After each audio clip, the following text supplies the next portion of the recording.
अस्सलाम वालेकुम। जी वालेकुम अस्सलाम। कैसे हैं सर आप? अल्हम्दुलिल्लाह ठीक ठाक। जैसे कि आप देख रहे हैं कि आज इलेक्शन है, बाई इलेक्शन पूरे लाहौर के अंदर 4 सीटें हैं और टोटल सीटें हैं पंजाब की वो टोटल 20 सीटें हैं। इंशाअल्लाह जो पीटीआई है विन करेगी हर लिहाज से।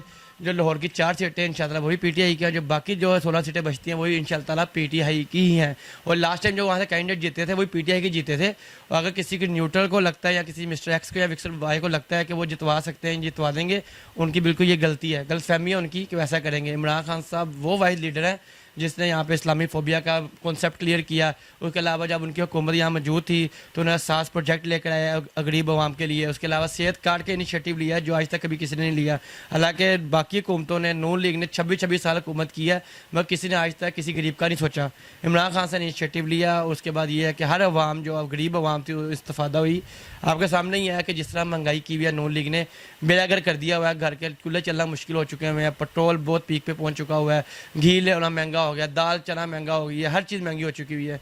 तो जो अवाम है उसने इस दफ़ा बाई इलेक्शन में मुस्तरद कर दिया नून लीग को। और जो हमजा कुकरी है आपके सामने है, उसका इंशाअल्लाह हम चरगा या कढ़ाई बना के वो खाएंगे। सर धांधली के इम्कान तब तक हो सकते हैं जिस तरह आप बताता हूँ कि अभी थोड़ी देर पहले हमारी ड्यूटी लगी थी डिफरेंट यूसीज के अंदर, जैसे यूसी 186 या यूसी 188 या ये PP 158 की यूसीज हैं। अक्सर जो उनके प्रेजेंटिंग ऑफिसर बैठे हुए हैं वो स्टैंप पे लगा के नहीं दे रहे लोगों को।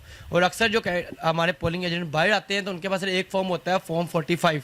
हालांकि उनके पास 2 फॉर्म होने चाहिए, एक फॉर्म होता है फॉर्म 45, एक होता है फॉर्म 46। उनको दोनों फॉर्म नहीं देते, वो प्रोवाइड नहीं करे। उसकी वजह ये होती है कि वो फॉर्म 45 देकर उनको बाहर निकाल देते हैं। जब उनको जाना होता है RO के पास तो वो फॉर्म 45 फॉर्म 46 को चेंज करके उनके सारे पेश करते हैं। फिर जो RO होता है वो तमाम काउंटिंग नहीं करता, वो सिर्फ फॉर्म को देखता है, उस फॉर्म की जो गिनती होती है उसको टैली करके एक हतमी नताइज बना के पेश कर देता है। तो ये सूरत हाल है कि धांधली हमेशा वहीं होती है जब वो 2 नंबरी करते हैं। इस तरह की RO के साइन नहीं होते, प्रेजेंटिंग ऑफिसर साइन नहीं करते, या रिजल्ट को डिले करते हैं या पोलिंग डिले करते हैं। तो असल धांधली यहाँ पे होती है। अल्हम्दुलिल्लाह अभी तक तो सब कुछ बेहतरीन जा रहा है और जो रिजल्ट है वो बिल्कुल बेहतरीन है और इंशाअल्लाह PTI विन करेगी हर जगह से।